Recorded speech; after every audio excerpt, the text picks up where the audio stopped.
सत्यः मां लक्ष्मी रूपक अवतार अहि सीता।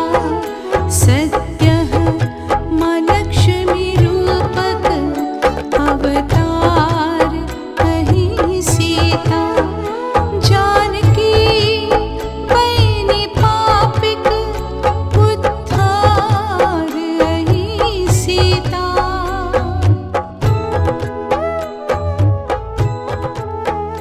जानकी बयनी पापिक।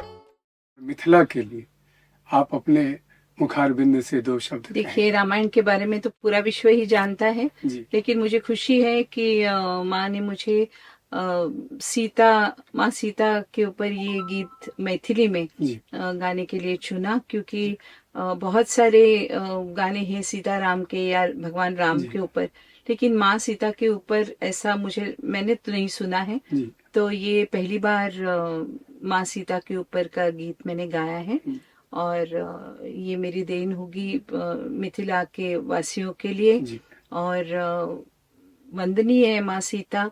मिथिला की सभ्यता, संस्कृति, मैथिली भाषा बहुत ही पुरानी है, सनातनी है। जनक के मिथिला राज में ही माँ सीता अवतरित हुई थी। मिथिला के सर्वांगीण विकास में मिथिला राज्य मील का पत्थर साबित होगा।